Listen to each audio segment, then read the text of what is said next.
Welcome to another one of our candidate conversations. We'll wrap up our series with our Clinton County Treasurer's race. Rhonda McIntyre, the current treasurer, and Emily Gipe challenging her on that particular race. We'll visit with them about some of the issues. And Emily, since you were here first, that's usually the dictator of who gets to go first. Give us an introduction about Emily Gipe. All right. Hi there. My name's Emily Gipe. I am currently the Fund Development Director and HR Director at YWCA Clinton, a local nonprofit here in town. I have my master's degree in Business Administration and Human Resources, and I'm excited about this opportunity to serve as County Treasurer. Rhonda McIntyre, give us a quick introduction. My name's Rhonda McIntyre. I've been your County Treasurer for the last 24 years, a job I feel very honored to have had. It's a privilege to get to serve all our county residents. We have about 71,000 vehicles and some change in our county. We renew those annually. We title all your new vehicles. We collect your real estate taxes, and we serve as the accounts receivable department for the entire county. I'd like to keep doing that. I've been doing it for a while. It's a job I know and love. Now, Rhonda, you kind of just start out there. I guess from your viewpoint, describe the work of the county treasurer's office. What is it you do? It's an office maybe we don't think a lot about. We walk into the administration building and turn to the right, and you're down at the end of the hall. But what goes on in the treasurer's office? What are you charged with doing? Sure. From a customer or consumer standpoint, we register all of those vehicles on an annual basis, and when you buy or trade a vehicle, we title them. We also collect the real estate taxes, and for the cities, we collect delinquent special assessments for things like garbage collection, sewer rental, that didn't get paid when the bills were sent out. Then the cities certify those to the county, and we collect them there and return them to the city. Emily, what do you view the county treasurer's office job? How do you view the office? Yeah, like Rhonda was saying, the treasurer's office is a resource for the cities and the community members. And my goal as treasurer would be to open up the DeWitt office full time, so we can serve those communities out to the west, and hopefully grow those communities as well.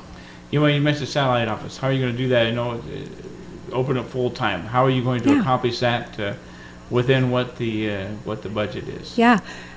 So with my experience in human resources, I'm really confident that we can open up that office with current staffing levels without it becoming a burden on taxpayers. I've talked with the Dubuque County Treasurer, and they offer a satellite office in Dyersville as well, and they serve about 98,000 people up there. And believe it or not, their staffing levels are pretty similar to Clinton County, so if they can do it, we should be able to offer that as well. Ron, your thoughts on that satellite office in DeWitt? It does have some hours, but Emily thinks she can run it full time. Our DeWitt office is open all week long. The zoning administrator is there, the public health department is there. The office is open in DeWitt. Just like Dubuque, we offer Monday and Wednesday service. DeWitt offers Monday, Wednesday, and Thursday, I believe. It's not an issue of how we staff it. We need to get more customer business. On Wednesdays, our office is packed. On Mondays, very little to do. Very little of a crowd shows up. So to open the office, we need to have more activity. There needs to be a need. In order to make it efficient and economical, we need to add more service. Every county office needs to participate in serving the western side of the county from that satellite location. And by that I mean that our assessor needs to be able to collect or hand out forms for ag land credit, perhaps homestead credit. If you bought a house in Toronto, you maybe could go sign up for homestead credit at the satellite office rather than driving all the way to Clinton or having your attorney deliver it. You should be able to record your documents on an everyday basis. Right now, the recorder's office is out there with us on Wednesdays because Wednesdays are the busy day.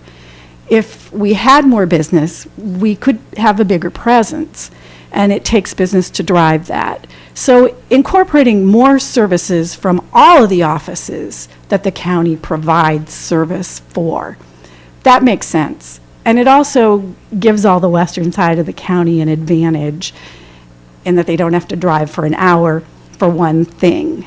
You know, if you're going to do your homestead, if you're going to file an ag line credit, if you're going to file a family farm, if you're going to file for wetlands, you could do all that on a form from the DeWitt office. And if we had 2 universal clerks, and you have to have 2 for dual control, we're talking about a lot of money that goes through the office. You need to have 2 people. Anytime that there's been a problem, safety and soundness, it's been when there's only one person. That's a small office, and it's in DeWitt. You still have safety as an issue no matter where you go anymore. We don't have a receptionist per se in that office by the front door. The sheriff's office is pretty locked down, and it doesn't have people behind the glass very often. So it's important to have 2 customer service people at all times. Rhonda, with all that up, says you mentioned other services. As a treasurer, can you encourage your fellow county officials to take that step, so then therefore the treasurer's office can as a role of the county treasurer, can you coerce, encourage your fellow elected officials to offer those services? That is the goal and the hope. Emily, do you think you can open it up? You've heard the Yeah, the yeah. reasons why or why not. Yep, I still think it's definitely an option. I've talked with the county auditor, and there's definitely potential to cross-train employees there. Okay. We mentioned property taxes, car registrations. Emily, from your experience and your view about it, are there other things the office does? I mean, that seems to be what we know the office for and about. You drop off your property tax payment or put it in the mail. You either mail in your car registration or go in person. That's what we know the treasurer's office for. What other things do you think are behind the scenes we don't know about? I know I've talked with a couple people that have, paid off mortgages, and so when tax time comes up, it's always, I have to write out a pretty large check.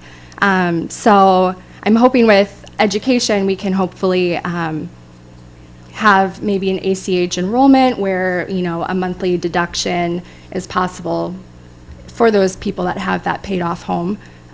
So it's not just a big lump sum twice a year. So hopefully we can continue to serve and better serve our community members.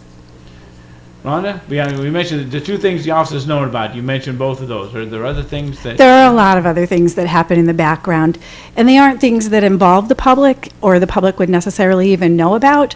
We do already offer ACH payments monthly on the web, and I also do personal ACH payments for our snowbirds on time when they want to make a single payment for their taxes in September or their taxes in March. So all of those services are available, and we do serve a large number of people with both of those programs already. They are in existence, and we do advertise them. Comes out on your statement with a little notice even every time we send out the billing notices. But some of the things that we do in the background are homestead credits, reimbursed and distributed to all the cities. You probably wonder where all those tax dollars go.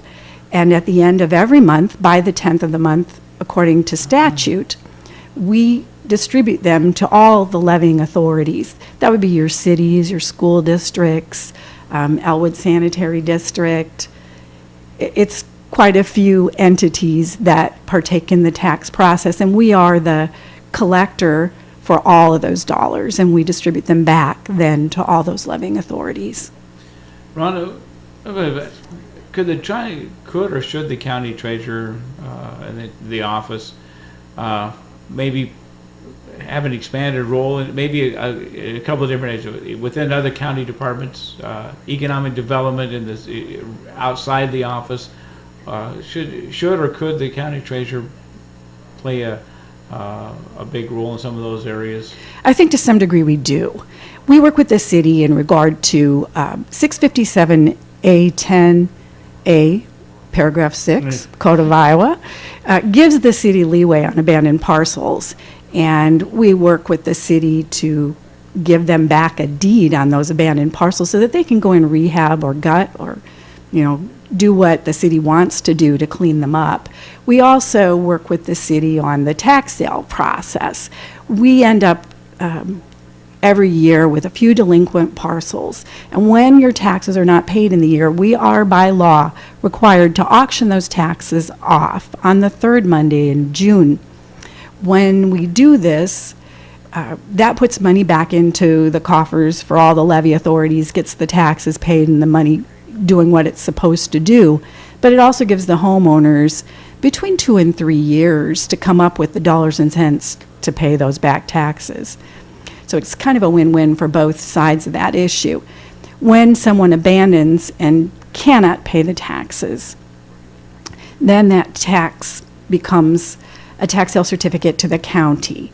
When the county has taken over the tax sale certificates, the city has the option to assume that tax sale certificate and take ownership of the parcel, sell it, tear it down, offer it to the neighbors, turn it into a park, but to clean up the property and put it back on the tax rolls if that's their option. We're doing that right now with 99 properties in the city and working with Matt Brook and Lynch Dallas Law Firm for the city to put all of that back to work. And, what about outside that area, say industrial development, things like that? Does the treasurer play a role, do you think, or could play a role in the railport or anything like that in helping to recruit businesses, making it known, working with those agencies, or do you wait till they come to you? We share information. I don't know that we could take an active role in any of that. It really, making those policies and coming to the supervisors for tax abatements and credits, we provide information to the supervisors. We provide information to those companies when they ask for it.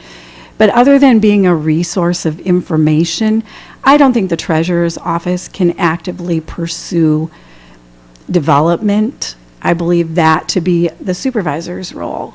And all of the tools in the toolkit to do that are in theirs, in their job description. What are your thoughts on that general topic? Yeah, along with, industrial development and bringing businesses into the area, one thing that every company will think of is where their employees going to live. So I think a crucial piece of that is to have the DeWitt office open and accessible so employees and, future residents of the county can have that accessible office. Okay.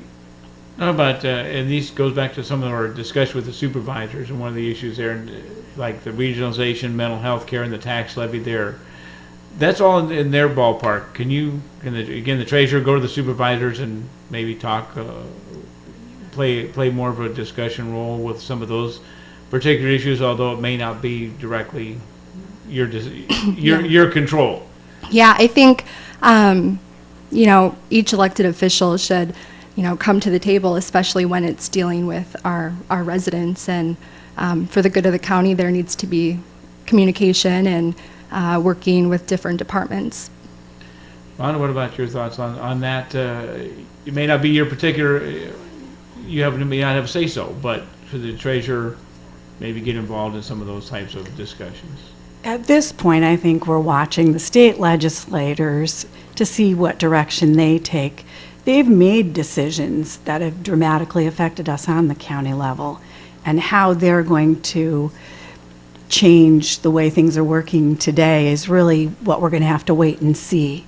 I think that as a lobbying organization, the supervisors have affiliates who go and take care of all those issues and try and work them out for the county. As far as the treasurer getting involved in that procedure, I don't think that we have enough knowledge, nor are we involved in the background of that enough to participate at the level that you're asking about. Are we knowledgeable about what's going on? Sure. But can we participate in making the changes that the state is working on? I'm not sure that we have enough knowledge to be helpful. Well, you look at the office that's staffed. How do you see? if everybody has been to your office, there's a room full of staff members. How do you staff the office and direct all those staff folks? Seem like everybody can do everything. So tell us about your idea of staffing the treasurer's office and how you direct some of their work. We do cross-train all of our employees so that they can help with your taxes or your motor vehicle work. We've done that for years. Just customer service is my focus, and that's what our office is there for. We're really here to serve the public, and we have the greatest amount of customer traffic. I guess, does that answer your question, Dave? Just hire the best employees you can find? Our people stay for a long time. They come, they learn their jobs, they're good at them, they're happy to be there, and they stay. People retire from our office. I think it's a good sign that we're a very stable office. We have very knowledgeable employees, and the career path is challenging enough that people want to stay. I feel real lucky that that's how that works out. Emily, what about staff in the office? What do you think about all of the work that goes on? Yeah, I get excited when I hear staffing. It's that little human resource nerd inside me. I think that's great to hear that people retire from the office and they enjoy what they do, and hopefully I'll get the chance to work with them and be part of the team. Okay. Emily, we talk about the supervisors, and I know a lot of their work is budgets, and again, they kind of direct each of the elected officials' budget. But as I understand, once they set the budget, then it's up to the elected officials to determine, maybe they didn't get the money they wanted, maybe they got more than they wanted. How do you that process, having to work with the supervisors on getting the money you want? Yeah. So currently at the YW, I am in charge of the fund development. So we work as a team to set the budget, and then we work within the means of that budget. So, you always want more, but what can you do with the money that you do have? And I think that's where my skill of finding efficiencies and effectiveness can come into play. Rhonda, you said that you make a budget page, you ask for X number of dollars, and the supervisors may or may not give you what you wanted. Tell us a little bit about that process from your viewpoint, and how then you use the money they give you. Our office generates revenue, and the motor vehicle department more than pays for itself. There's an excess of revenue generated by that office. We're actually a two-department office. We're the tax department and the motor vehicle department. And the Department of Transportation very well funds all the work that we do. The tax side is where we as taxpayers fund it, and we try and keep costs as low as possible. Very little of our budget is spent on crazy things. Our computers, for the most part, are furnished by the Department of Transportation, and they replace them every 5 years. Our software, Excel, Word, for things that are outside of the automotive processes, that's all our responsibility. And we only replace those every 5 years or so. So using the resources that we have to save money within the county, and we don't have to have the latest, greatest version of Word to type you a letter. The one from 2010 still works, does a great job, and everybody knows how to use it. Saves on training hours. I think those kinds of efficiencies save taxpayers money. Always being on the cutting edge when it's not necessary is expensive. Everything we do in our office we've done for years, and really hasn't changed all that much. We use technology as it comes forward to better serve the public in every instance I can think of. For example, we talked about being able to make payments on the internet. So we, as a group of treasurers 15 years ago, on all 99 counties, worked together to get someone to host and create a website, we've had a presence on the web for 15 plus years. We also have, even before that, set people up on ACH automated payments. And as the technology over the years has changed, we've moved with it. We now scan and deposit people's checks so that they clear much more quickly. People will notice that. That's both a plus and a minus. A plus for the county and a minus for maybe me as a homeowner, because there's no more float. If I wrote you a check today, it's going to come out of my account tonight. And so all of those things contribute to making our office more efficient, and that's technology that we can use, and the cost is always way less than the benefit. I think that's the important part, that you always weigh the cost of any technology with the benefit to the consumer. Rhonda, maybe this is do you find people, and maybe this is a question you get asked, maybe says, people maybe misunderstand the treasurer's office. Does the treasurer's office play a role in other departments' budgets? We think of treasurer and you handle all the money for the recorder, the supervisors, the auditor. Absolutely Talk not. about that particular process. Yeah. Do people maybe think your office has control of some of those things? I don't know if people think that, but we absolutely do not. I don't do anyone else's budget. The auditor's office is responsible for budgeting in our county. And we have a budget director, and the supervisors, they have oversight on all budgets, and it's the final say-so of the supervisors to decide what budgets are going to be and to set the rates. So your tax rates within the county level are all set by the supervisors for the county. The city's rates are determined by what their costs are going to be. Same with the schools. All of those budgets and those dollars and cents get turned into the state. They get run through the state, certified back to the counties. The auditor applies the rate that everybody came up with and agreed to and the state authorized. Then that gets turned into $1 for the treasurer to collect. So we're the tail end of the process. Starts with the assessor, who puts a value on the real estate. Next, it goes to the auditor's office. The values go to the state. The state reviews those valid values and makes sure that they're in line with what happened in terms of sales. I think everybody's familiar with those equalization orders that come out every other year, and those are based on whether our valuations are keeping up with what the sales are keeping up or saying.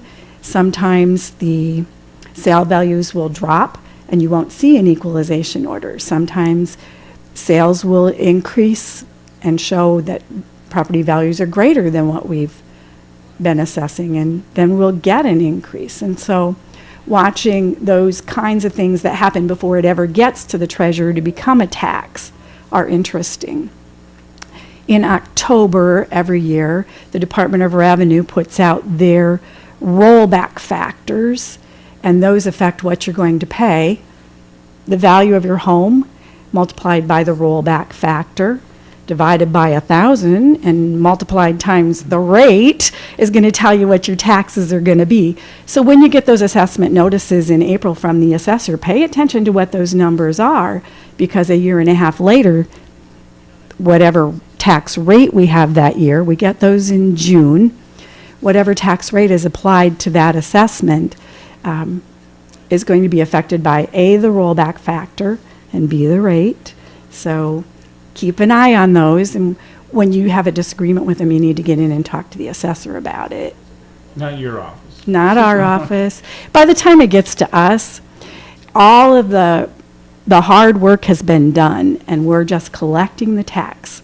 And so you need to be aware that a year and a half before we ever bill you, you needed to watch those assessment notices. Let me talk about the public's view of the office, and maybe what people think it does and what you see that it doesn't do. Yeah. I think the public has a general idea of what the office does based on their interaction with it. Like Rhonda said, it's a lot of customer service, customer facing, so they know who and where to go when they do have a title that needs to be switched, the vehicle registration payments, and then taxes. I think people might get caught up when you think treasurer's office. You do think bigger budget picture, but once I think they think through their experience, they get a better sense of what the office does. I mean, we have termed these, the term has now come out recently, these are job interviews. Instead of an election, they call it job interview. So our job interview question for you, in seeking this job, what has surprised you? What has surprised me? I think the most surprising part about it is that it is a position that's an elected position, but the day-to-day is not very when you think of an elected official, you think of a policymaker, a senator, even the president. And the treasurer's office, like the sheriff, it's very working position. And it's just interesting that it's a political party. You have to, register as a political party, and but a Republican, a Democrat, a Libertarian, you service them all the same. There's no different treatment per se. So, Rhonda, if you've sought the position before, but does anything surprise you in seeking this position again? Is there anything that's come up that surprises you? Well, I guess I'm surprised I have competition. I haven't for a very long time. I can remember back when my very first campaign, and what I found to be the most astonishing thing was how awesome the people that live in my county are and how big my county was. It gave me an opportunity to get to meet a lot of people that I would have never, ever experienced in my life.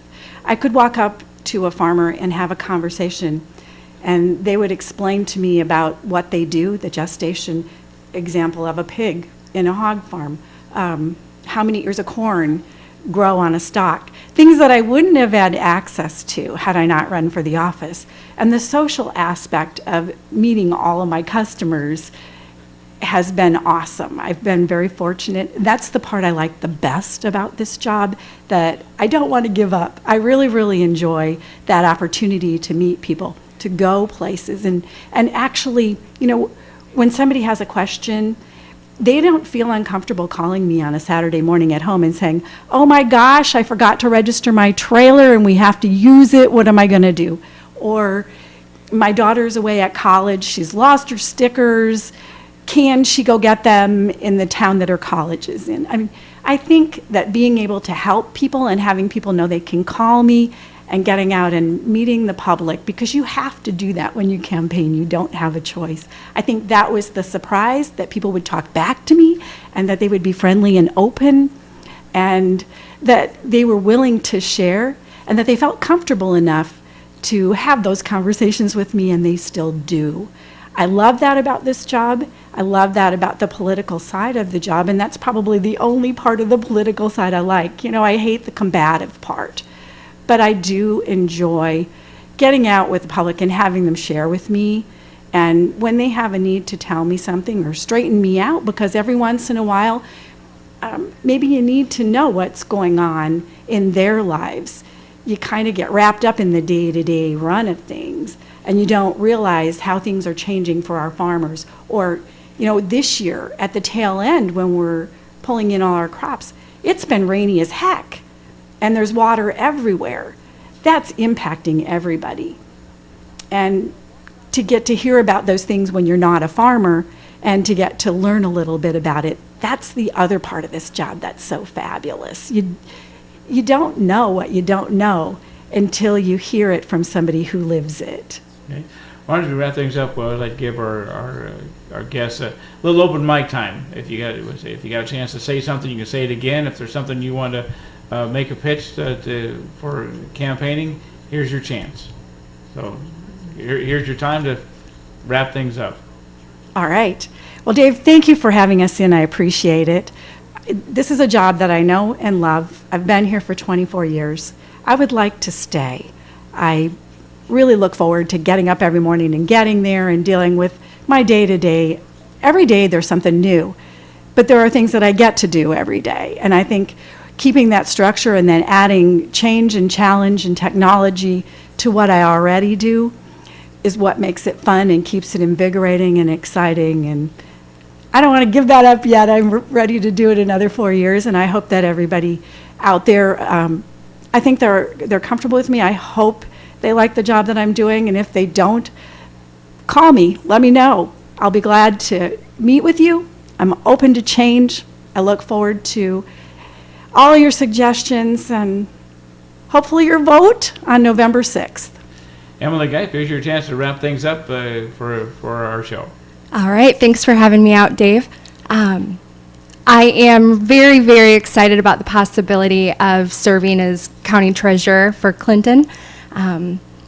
One of my main priorities is to have that office accessible and open for our Western area community members. And I cannot wait to serve you in this position. Thanks. We want to thank our Clinton County Treasurer candidates, Rhonda McIntyre and Emily Gipe, for taking some time out to visit with us about the office as the vote comes up in November. Thanks. Thanks.